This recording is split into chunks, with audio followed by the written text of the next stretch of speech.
Thank you all for being here. Thank you for caring. Thank you for understanding that sometimes we make mistakes. That's why there are erasers on pencils. Because sometimes we make mistakes, but who among us have not? And sometimes we're so fast to forget that. But today, what we're doing demonstrates the fact that we believe in giving people another chance to rebuild themselves, to rebuild their families, to have the kind of reentry that allows them to be a part of society, that allows them to produce and to recognize that even though sometimes we make mistakes, there's an opportunity for redemption, to be citizens again working in our community. So today, we celebrate this initiative, which is a beacon of hope, providing essential financial support to local organizations dedicated to reentry services and family reunification efforts. The significance of this grant cannot be overstated. It represents a profound commitment to transforming lives, strengthening our community, and making our world a better place. I was so proud and honored to be able to deliver to our sheriff, through a federal appropriation, $3.9 million to this effort. To enhance the quality of life and to give people an opportunity to re-enter. Some of the money I champion is being used for the award recipients today to make sure that all of the organizations that are part of the grand family of belief, of faith, and rebuilding joins together to put resources in the hands of people who will change people's lives. As we formally announce the grant recipients, we recognize the tremendous impact these funds will have.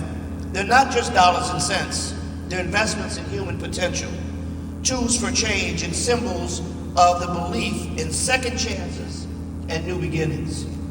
The programs supported by these grants will provide critical resources, support, and opportunities for justice-impacted families and individuals, helping them reintegrate into society and rebuild their lives.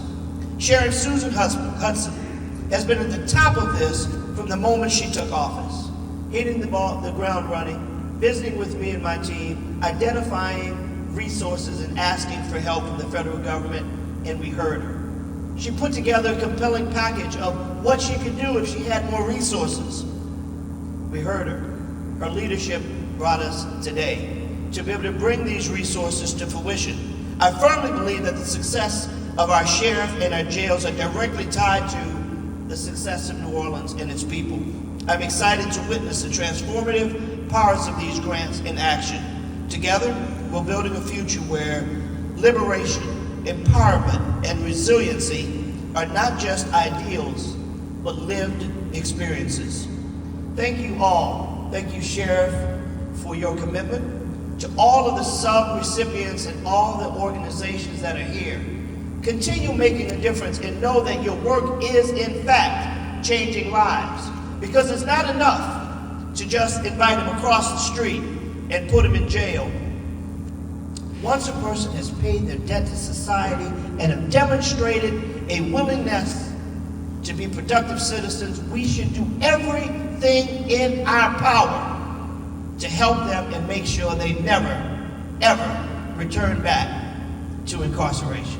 To make sure that they never, ever return back to a life of crime. To make sure that they know there is other opportunities that are out there that will allow them to be productive citizens, to enjoy the American dream. And today highlights that fact. Sometimes we make mistakes, but it doesn't have to be the end. That's why we have erasers, and that's why we have programs like this, to give people an opportunity to have meaningful, lasting, lifelong re-entry into society. God bless you, and thank you all for being here.